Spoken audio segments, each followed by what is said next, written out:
जब राजस्थान की लड़की रात को चोरी से घुसी काल भैरव मंदिर में, फिर सीसीटीवी कैमरे में जो रिकॉर्ड हुआ उसे देखकर आपके रोंगटे खड़े हो जाएंगे। काल भैरव मंदिर भारत में बहुत प्रसिद्ध है। ऐसा माना जाता है कि काल भैरव महादेव के ही मनुष्य रूप हैं, जो धरती पर महादेव की कृपा से आए थे। क्या होगा जब एक लड़की महादेव के मनुष्य के रूप का दर्शन करेगी? आज की घटना इसी विषय पर है। पर उससे पहले यदि आप महादेव के सच्चे भक्त हैं तो कमेंट बॉक्स में हर हर महादेव लिखकर इस चैनल को सब्सक्राइब जरूर करिएगा। यह घटना है राजस्थान में रहने वाली एक लड़की मीनाक्षी की। मीनाक्षी 12वीं की छात्रा है। महादेव की बहुत बड़ी भक्त है। मीनाक्षी अपने माँ बाप की इकलौती संतान है। उसके माता पिता दोनों सरकारी बैंक में काम करते थे। मीनाक्षी के माता पिता का बाहर काम करने के कारण वे दोनों अपनी बेटी को ज्यादा वक्त नहीं दे पाते थे। मीनाक्षी काफी समय अकेले ही बिताती थी। जाहिर सी बात है कि उसे अपने माँ बाप की कमी काफी खलती थी और वह हमेशा शिकायतें करती कि उसकी माँ उसके पिता उसे वक्त क्यों नहीं दे पाते हैं। अब चूंकि मीनाक्षी के माता पिता बैंक में काम करते थे,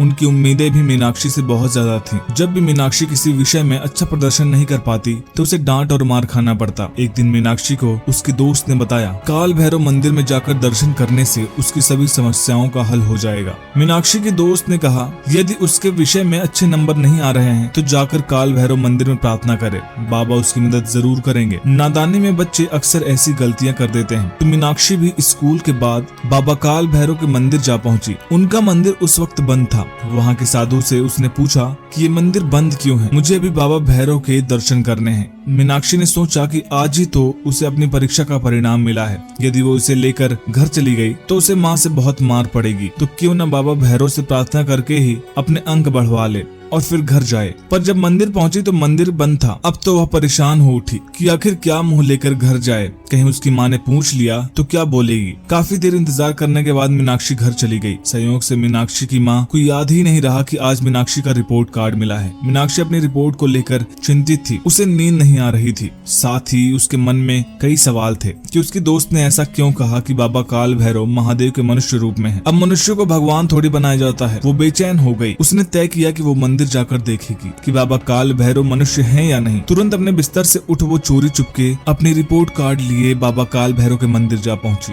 मंदिर में पूरा सन्नाटा था, कोई भी आस पास नहीं था। वो धीरे धीरे मंदिर के अंदर चली गई। उसने देखा कि एक साधु ध्यान कर रहे हैं। मीनाक्षी सोचने लगी कि यदि इन्हें मालूम चला कि मैं यहाँ हूँ तो अनर्थ हो जाएगा। वो दबे पांव बाबा काल भैरव की मूर्ति खोजने लगी पर उसे कहीं कुछ नहीं मिला।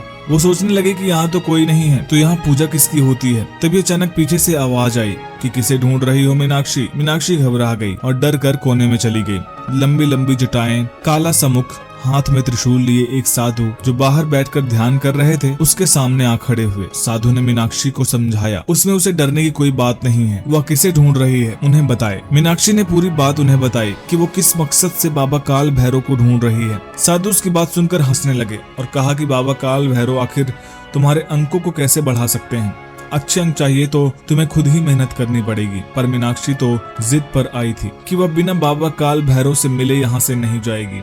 पर यह तो संभव नहीं था। सहसा मीनाक्षी ने साधु से पूछ लिया कि आखिर बाबा काल भैरव को महादेव का मनुष्य रूप ही क्यों कहते हैं। साधु ने बताया कि एक बार की बात है, भगवान विष्णु और ब्रह्मा में बहस हो गई कि इस पूरी सृष्टि का रचयिता वह है। तभी नारद ने आकर कहा कि नहीं, सृष्टि के रचयिता भोलेनाथ हैं। पर भगवान विष्णु और ब्रह्मा ने इस बात को मानने से इनकार कर दिया। वह कहने लगे कि नहीं, हम हैं सृष्टि के रचयिता। उसी वक्त भोलेनाथ वहाँ प्रकट हुए और उन्होंने भगवान विष्णु और ब्रह्मा को यह बताया कि मैंने यह पूरी सृष्टि की रचना की है। मैं ही अनंत हूँ, मैं ही शक्ति हूँ और मैं ही विनाश हूँ और मैं ही काल हूँ। पर भगवान विष्णु और ब्रह्मा की बहस रुक ही नहीं रही थी कि तभी भोलेनाथ क्रोधित हो उठे और उनकी तीसरी आंख खुल गई। तीसरी आंख खोलने पर मनुष्य रूप में उनका जन्म हुआ, जिन्हें काल भैरव कहा जाता है। यह सुनकर मीनाक्षी के मन में बाबा काल भैरव से मिलने की इच्छा तीव्र हो गई। साधु ने मीनाक्षी से कहा कि रात बहुत हो गई है, अब तुम अपने घर जाओ और यदि तुम्हें बाबा काल भैरव से मिलना हो तो कल सुबह आना। साधु की बात सुनकर मीनाक्षी चुपचाप अपने घर वापस चली गई। अगले दिन जब मीनाक्षी मंदिर पहुंची